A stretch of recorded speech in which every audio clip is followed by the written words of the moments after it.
Dutangiye inkuru yacu bakwereka abakobwa babiri bari kumesera ku mugezi. Hari uw'amazi yatembanaga ku kiparadeyi imbere yabo. Hano umukobwa umwe ari kumesa ipantaro ahita abona rwa rubaradeyi ruri imbere yarwo hari amafaranga menshi cyane. Bahita bahaguruka bose bakareba se ngo ni iki kiri gutemba hariya. Kumbi uwo cya kiparadeyi kiri gutembana aba ari umwana mutoya sana. Hano rwose umukobwa aza yirukanka undi akamugarura.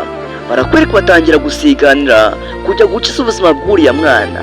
Umwe akamubwira ati reka twitwarire amafaranga umwana tumureke. Hano rwose kubera indambi y'amafaranga umukobwa wa mbere ahita aza atoragura amafaranga. Disi ndebere disi ubugome buri hano, nta no kwita ku mwana amazi ari gutembana. Barakwereka disi umukobwa araza bakifatira rwa ruhinja ruri ku mazi kugira ngo abashe kuba yarokora. Nyagasani abakobwa bose bakwiye kugira zino mpuhwe zo gukunda abana, kuko umukobwa aba azavamo umubyeyi mwiza cyane w'ejo hazaza. Mana kurikiraga filimi rero unarebe. Hano rwose umukobwa araza agakiza ubuzima bw'uriya mwana, undi hano aba afite inyota y'amafaranga akaza gutoragura rwose amafaranga amazi ari gutwara, akavuga ati mana noneho ndakize, noneho n'ukuri kw'Imana ngiye gutera imbere ndakize cyane. Hano barakwereka araza mu mazi mu mugezi wa danje agatangira gutoraguramo amafaranga yose wa mwana yari ari kumwe nayo rwose muri cya kiparadeyi. Akaza nawe umwana bari bamurambitse agatoragura amafaranga yose arimo. Ese nk'uno mukobwa koko asanze ari agatego bari bamuteze.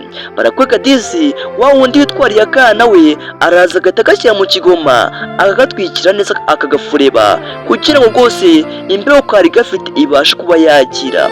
Hano afata rwose n'igikoti yari arimo aramesa ariko atarakiramo amazi agatwikira disi umwana. Buriya ngo abanyarwanda barabivuze ngo ntabwo wabona umwana ngo ubure ingobyi. Atangira kwiyigira ingobyi gake gake purapura. Hano agafubika umwana ngo atanicwa n'imbeho, mu gihe mugenzi wewe aba ari kurwana n'amafaranga rwose mu mazi ayaturagura. Aramubwira ati si byo urimo ni ibiki? Ati ayo mafaranga ntabwo yata ubuzima bw'uno mwana, ati ariko mwagiye mumenya ubwenge.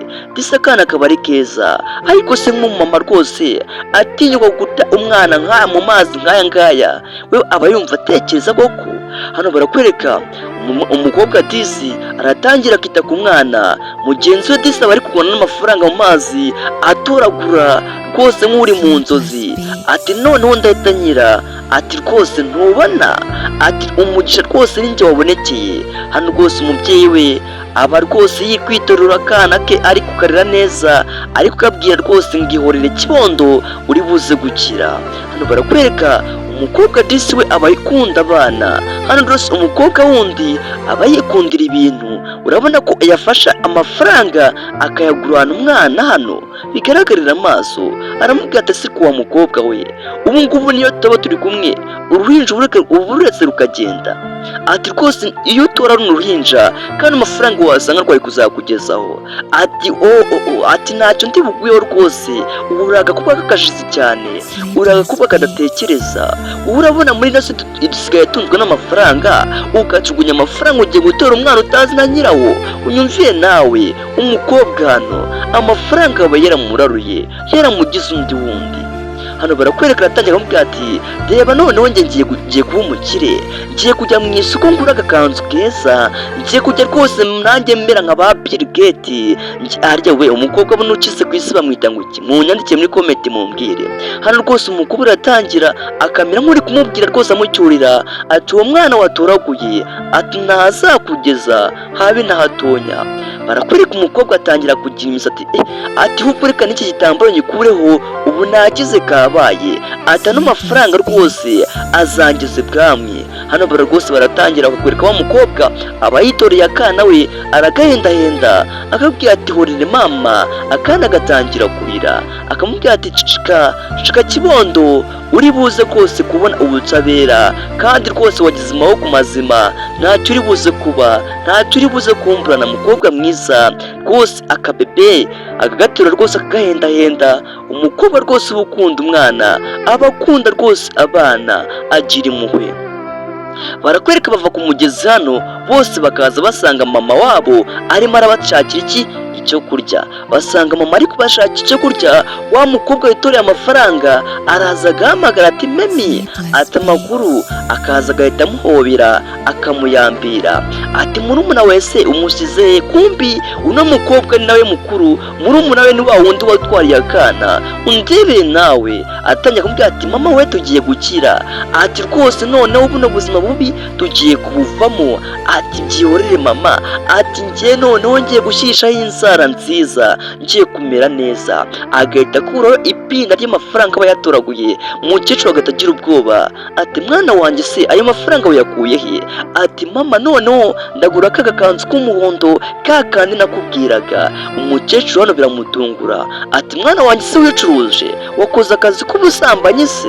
Ati ayo mafaranga waba wayakuye he? Ati mama tuza mubwire, ati rwose no mafaranga rwose nayatoraguye rwose mama, Imana yambonekeye ndayatoragura. Kumbi barakwereka murumuna we aza we afite akana disi, yifitiye akana mu ntoki rwose agateruye, akaza akarebana na mukuru we ati amakuru uti, ati uno mukobwa we ni akajiji, ibaze njye nitoraguriye amafaranga we atoragura umwana. Ati none se uko ngiye gukira we sasigaye ndekana nigendere njye mu isoko njye kwihahira ka gakanzu nakubwiraga. Kurikira unarebe sasa. Hano disi murumuna we aza afite akana mu ntoki, araza akabwira mama ati mama, ati rwose wihangane umbabarire, rwose ndakwinginze uno mwana rwose umbabarire umwakire nawe umurere, ntumerere nka mukuru wanjye yari agiye kumujugunya mu mazi.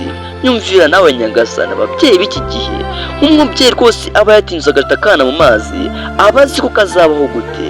Hano barakwereka araza rwose akinginga mama wiwe akamubwira ati rwose ndakwinginze, umwana yari ari mu mazi ari ku kiburadeyi ari kumwe n'amafaranga menshi cyane, none njyewe nitoraguriye uno mwana, mukuru wanjye yarendaga kunyica ambwira ngo ndi ikigoryi ngo ndakajiji, nawe rwose wihangane si umwange kuko umwanzi twanajyana. Handisi mama araza akamubwira ati wa mwana we sinari nzi ko uteye uko nguko, wa mwana we rwose ugira umutima ukunda, noneho nibwo nemeye ko uzashobora urugo, ubwo wabasha gutabara kano kana ibintu byose wabishobora wa mwana we.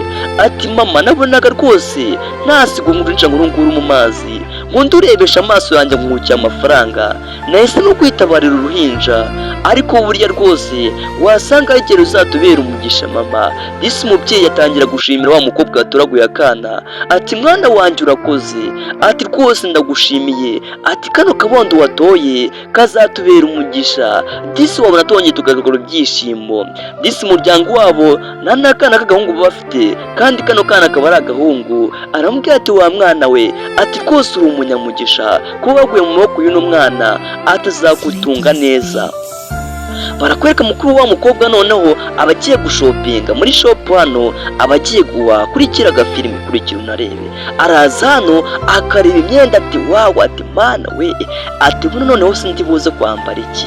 Hano rwose barakwereka umucuruzi amubona agatangira kugira isemi ati si ubukano gakene, kumbi undebere ajya gufata akakapu k'abakire kandi ari umukene, agaragara nk'umukene. Buriya rega hari igihe tujya guhaha mu isoko dufite n'amafaranga, ariko uko tugaragara abacuruzi rwose bakatubanza kumenya ukuntu ugaragara bitewe n'ukuntu ugaragara inyuma. Uyu nawe yarasanzwe ari umukene kubera ko abonye amafaranga ari kumva buri kantu kose yagahaha. Araza akamubwira ati se kubera icyo nkumiriye kandi ufite amafaranga yanjye, ubu nawe nakugura mfite amafaranga menshi cyane. Hano umucuruzi ati nyine hano haza umuntu wishoboye, hano duhera mu 1,000. Ati reba nka ririya kote niho warigonda kugurigura 1,000 by'amadolari. Ati kandi wenda abona ugaragara nkaho utayabona, ati hubwo rwose uri injabirizi kose uragaragara nyine nkaho nta mafaranga wabona tu.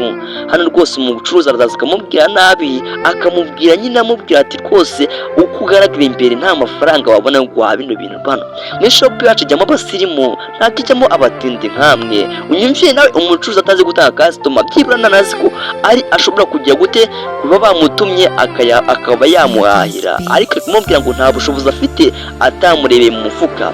Hano umukobwa nta kindi akora ahita akuramo rya pinda ry'amafaranga yatoraguye. Hano rwose akamubwira ati ati ubu ngubu mwaho ngaho ubu sinakugura nawe, wa mucuruzi ati mukiriya mwiza, ati noneho karibu, nabonaga utabasha kubigura, ati ngwino rwose umahire muko, ati ndakwinginze ngwino rwose ubashe kuba wamahira unshopingire. Hano barakwerekana muzana hano bakajya gushopinga. Sasa ndebere n'imyenda yambaye noneho ahita yikuramo mu isoko akaza yambaye ibindi bishyashya. Kurikira kandi kurikira unarebe sasa, aza hano rwose ubona ko ameze neza akeye ari beautiful guys.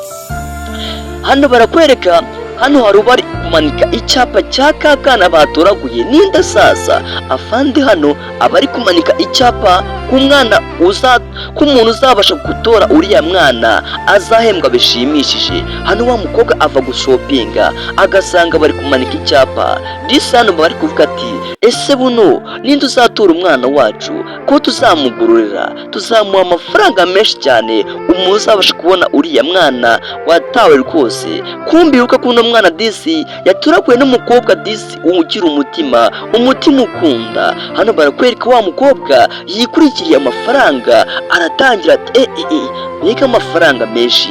Umva atangiye kwifuza kandi yanze gutora umwana, atangiye kwifuza abonye amafaranga yanditse ku cyapa. Hano rwose umupolisi amubwira ati wowe humura, ati uriya mwana tuzamushakisha kandi tuzamubona.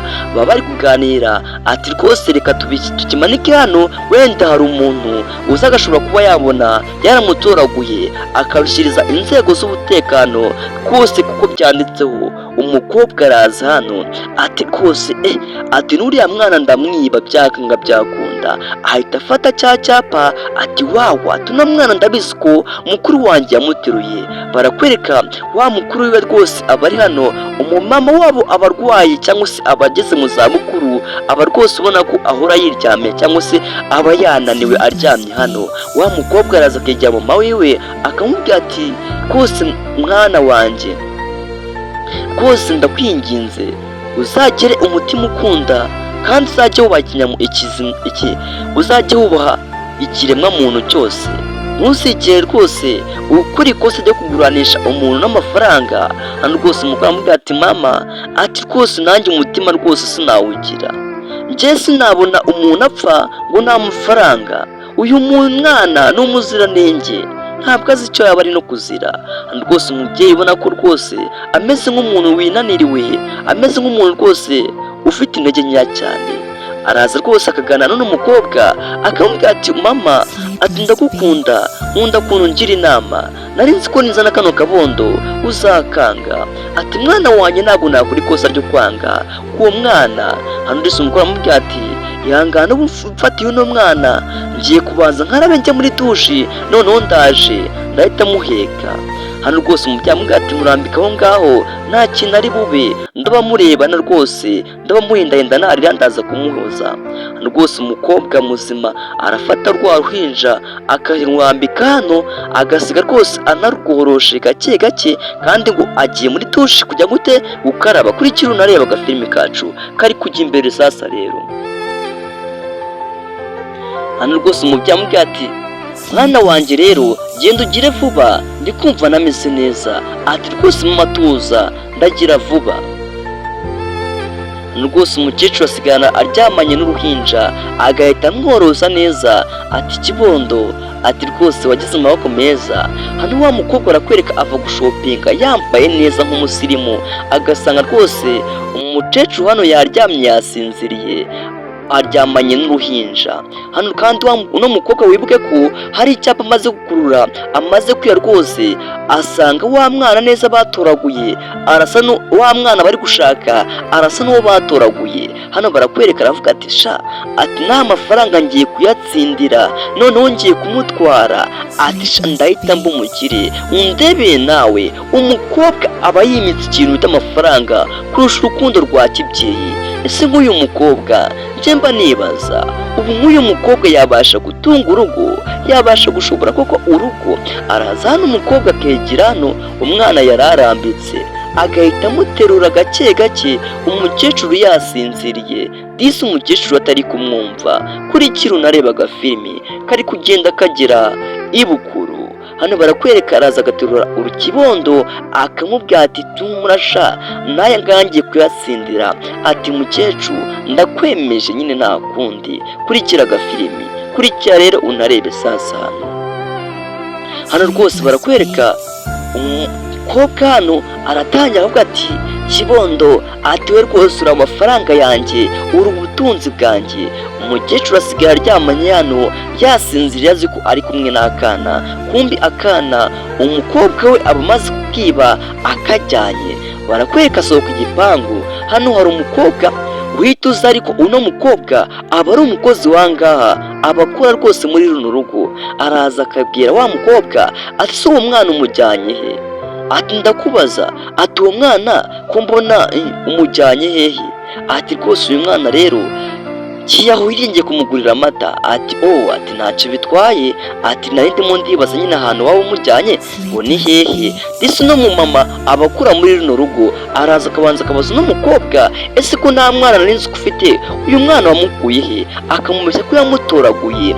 Barakwereka rwose umugabo hano ahita yaza akamubwira ati uyu mwana ni uwanjye, atari ko kugira ngo nguhe uri buze kuma umubona amaso. Hano rwose umugabo aringinga ati rwose ndakwinginze mu mwana wanjye, kuko uwo mwana mubuze n'ubuzima bwanjye ndagusabye mama. Hano rwose umugabo amubwira ati ntacyo twavugana, namuhaye byinshi, ugomba rwose kuma indishyi y'akababaro cyangwa se ukama ikibona amaso cyo kuba naragutoreye umwana.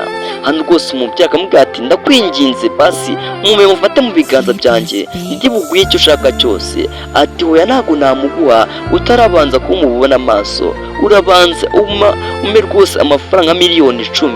Ati okay ntaribi, ati ndaje noneho nyakuzanire nsanga ukihagaze hano. Ati mubyeyi, ati ahubwo ihute, urasanga amaze no kumuha n'amata, urasanga amaze no kumuha n'icyayi, rwose ameze neza. Umukobwa hano asigara aseka, kumbi barakwereka wa mukuru w'uno mukobwa yasanze mukecuru asinziriye rwose nta kindi kintu yakoze, ese yitorera umwana. Barakwereka abona mukecuru asinziriye agasanga rwose cya gipupe nta gihari, nta kintu na kimwe cyari gihari, agahita abitekerezaho ukuntu ahita avuga ati mbega kurikira unarebe hano rusasa. Rero araza hano atereye rwose umwana we gake gake akicara ku gitanda, atereye wa mwana yicaye ku gitanda agafata rwose kurikira unarebe ukuntu ubundi byagenze kugira ngo uno mama aze kujya gute, aze gutwara kano kana ritoraguriye mukecuru aryamye. Hano araza hano akicara ku gitanda, kurikira akantu kandi araza hano akicara ku gitanda wa mwana aho yayageze gute, yari aryamye. Hano umukecuru aba yasinziriye, aba rwose ubona ko yasinziriye ameze nk'uwaguye agacuho. Agahita abona urupapuro hano rushushanyijeho uriya mwana ateruye, kurikira akantu kandi ahita abona urupapuro rushushanyijeho uriya mwana ateruye. Kumbi abase igipupe hano agasanga bagitwaye, yatwaye akana kiwe. Kurikira akantu kandi bakorera ngo byatangiye gute kugira ngo uno mukobwa aze gutwara uriya mwana. Barakwereka ati akana ko kagisinziriye, gusa akana ko gutangira kurira. Ati icecekere kana kanjye. Agasanga neza fotokopi y'umwana ahetse, y'umwana ateruye, rwose niyo polisi iri gushaka ngo bataye. Uzamubona rwose azahabwa ibihembo bishimishije, nta kindi kiba ukurikira unarebe. Hano barakwereka ahita akuraho agashakoshi agafata wa mwana neza akamuterura, agahita ahaguruka gake. Ahita ahaguruka hano gake gake agafata umwana neza akamuhagatira. Buriya ababyeyi bose bakunda abana babo, sinzi impamvu uriya mukobwa we atameze nk'umubyeyi. Umukobwa wese akunda umwana, akunda rwose kubona ahetse akana. Nyagasani kurikira unareba agafilimi kari kugenda kagera ibukuru. Hano barakwereka umukecuru asigara aryamye. Barakwereka hano umukobwa wacu aza guhigisha hahandi rwose icyapa cyari kimanitse, kubera ko aba afite amakuru neza ko ari buze kujya gute umwana yabonetse. Aho umwana ari hano rero barakwereka nyina w'akana ahita yinjira agasanga rwose wa mukobwa azanye akana, ahita akamuha rwose wa mukobwa aturaguye akana, ati rwose ati ndakwinginze rwose ma akana kanjye. Hano umukobwa akamuha atanazubaje, kandi wa wundi wari yanze gutanga kano kana kuri wa mupapa disi amubwira ngo nabazana amafaranga. Hano amubwira ati warakoze kuba warantoriye akana. Barakwereka hano mana umubyeyi atangira guterura akana yishimye, agatangira kugaseka, agatangira kujya agasekera rwose, ati mbega rwose byiza. Barakwereka uku niko byatangira sasa kugira ngo haze kuba uriya mwana azi kugwa mu mazi. Ubundi byatangiye bagiye ku rugendo, bari bagiye gusenga. Sasa umugabo yari kumwe n'umugore we bagiye gusenga rwose, nta kindi cyabaye uko imodoka arimo aragenda, umwana ari kugenda rwose, umugore yarangaye hano na shoferi yari yarangaye. Muri kwa kurangara shoferi yakoze impanuka, akana kagwa mu mazi rwose, uko sana kahise kikubita mu mazi, disi amazi aragatwara. Abantu niko bagatoye ngo bari bari kumesa. Ni inkuru n'umubyeyi arimo arabwira disi n'umukobwa ati uko niko natandukanye n'umwana wanjye, disi nari nzi ko namubuze nihebye, umwana amazi yamwishe, none ubu barakuje ndagushimiye. Ati umubyeyi wese yakora ikino gikorwa nakoze, nta muntu utagikora. Hano disi Kanyamasuku wa mukozi wo mu rugo araza rwose hano akamubwira ati ako kabondo, ati ko hari undi mukobwa mbonye wari ugafite we, uno mukobwa kandi akaba atari uyu nguyu, bigenze bite? Kuri kiri unarebe sasa.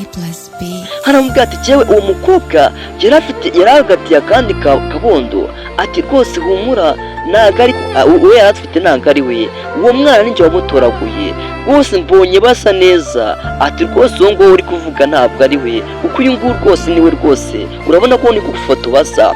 Ati humura rwose umwana yagize amaboko ya nyina, kandi buriya rwose ishimwe uraza kuribona. Ati ntacyo nabona nagushimira, gusa rwose ukwiye gushimirwa. Hano rwose wamubyeyi atamubwira ati injira rwose, ubu wose umwana wacu warakoze kumutabara. Barakwereka wa mupapa ahita aza hano, aza rero ngaje guha ishimwe wa mukobwa. Wumbi wa mukobwa aba ari kwitira ko yatoye umwana ari uko yamwibye kandi umwana atari uwiwe. Aza hano bakamwereka amafaranga menshi cyane, ati ntubona, ati nicyo nashakaga, ati rwose nashaka kumuha amafaranga. Hano ajya gutanga akavasi k'amafaranga, bagahita bamuhagarika. Ati mfumva buretse rwose, buretse gutanga ayo mafaranga, ndakwinginze buretse gutanga ayo mafaranga. Hano barakwereka umukobwa aramubwira ati rwose ituza wimuha amafaranga, umwana namubonye, uwo mukobwa ahubwo ni umusikameri. Hano gusa amubwira ati uwo mukobwa se wari ugiye kumuha amafaranga y'iki? Ati urambonera, ati nta soni, wari ugiye kumuha amafaranga, uwo ni umwana afite, uwo mwana se ahubwo ari uwanjye, umwana wanjye ko mufite mu biganza byanjye. Ati rwose ndabinginze, uyu mwana aramutoraguye. Ati hano basirika mubereke, yajya kumukuramo disi agasanga ni agapupe, kurikira akantu ku kandi. Hano ajya kwereka rwa ruhinja wa mugabo, agasanga rwose ni agapupe. Kumbi aba rwose aba abizi neza ko atari byo, ahita avuga ati ati amafaranga yanjye kuko nari ngiye kuyatsindira. Barakwereka hano n'ukuntu byagenze. Sasa kurikira unarebe. Hano barakwereka wa mukobwa, hano hari izuba ryinshi cyane, izuba rikaze, izuba rwose ubona ko ari ryinshi cyane.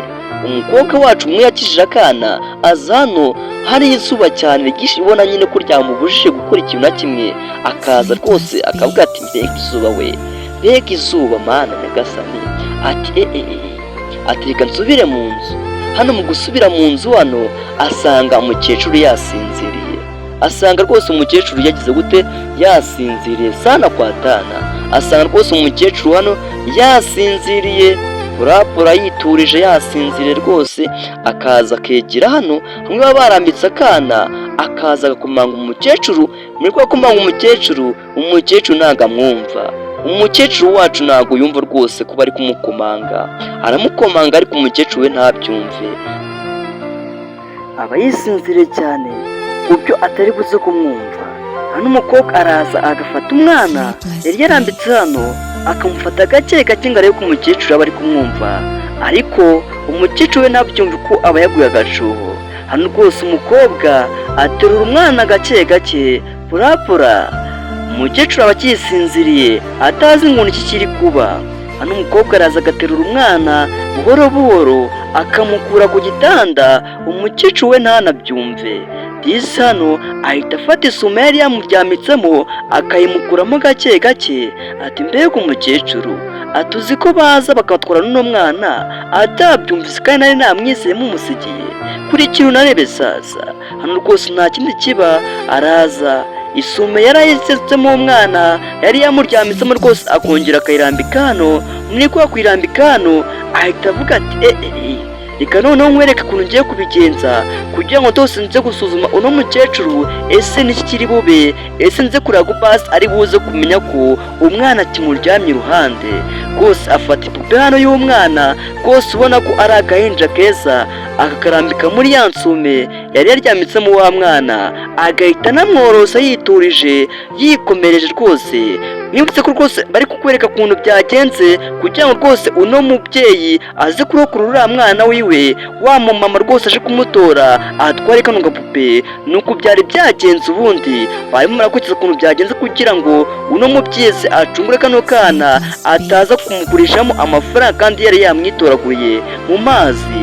hano rwose umukobwa araza rwose agafata igipupa akacyosa neza, agahita nigendera gake gake purapura akitwarira umwana we. sasa kurikira unarebe kandi filimi yacu iri kujya imbere sana kwa Danu. umukecuru hano aba aryamye yarimo arababarira inkuru y'uko byagenze. barakwereka wa murumuna we ahita arakara cyane. disi barakwereka wa mukobwa disi mukuru umwe yatabaye akana akaba kashyikirije mu maboko ya nyina wako, akabwira ati rwose mana ntabwo nabona uko mbashimira ubwo umwana abonye nyina, nanjye ndi kumva nishimye. hano rwose abapolisi baba baje bahageze nabo bari gukurikira ibintu biri kubera hano, ese biragenda gute? kurikira unarebe kandi hano barakwereka ese wakakana, reba ukuntu umukobwa yari agiye kumutuburira agiye kumuha irobo rwose bikamubaza. hano yigira gake imbere atera intambwe purapura azatira wa mukobwa ahari. ati si ubu nk'uno mukobwa ni upushye kuri ibintu nk'ibi ngibi, kandi nawe mu gihe kizaba azaba yibarutse. mu gihe rwose kizaza niwe azaba rwose ari kurera abana b'igihugu, ariko ndebera ukuntu yari agiye kuntuburira. ati uzi ukuntu yarambwiye, ati rwose umwana aramufite, ati yanze no kumwumpa. none disi umwana asubiye mu biganza bya nyina ku mahoro. umukobwa yakijije akana. hano rwose wa mukobwa yakurikiye amafaranga biramutunga rwose agashwarwa, akavuga ko rwose nta kintu cyahita umuntu, nta kintu cyahita ubuzima bw'umuntu, amafaranga nirukiye. noneho rwose witoraguriye umwana agiye gufata amafaranga akayabo kayo. disi umwana hano aba asanze nyina agatangira akishima, aba rwose baramushimira. ati mukobwa warakoze, twari tuzi ko tuzongera kubona akana kacu. twabona ukuntu tugushimira rwose, ntawe twabona ukuntu tugushimira. hano rwose umukobwa avuga ati rwose nanjye narakoze, n'Imana yarakoze. hano disi umugabo afata briefcase cyangwa se igikapu cy'amo amafaranga menshi cyane akagifungura, akamubwira ati bitewe n'ukuntu uri intwari wabasha kurinda ubuzima bw'umwana wanjye, ntabwo nabona icyo ngushimira. ati rwose ano mafaranga rwose uzabasha kugira icyo wiguriramo. disi umukobwa kuri akari ubwa mbere yabonye biramutunga ariko bikanamushimisha. agafilimi kacu ni uko kagenze, nyabona mugere mukore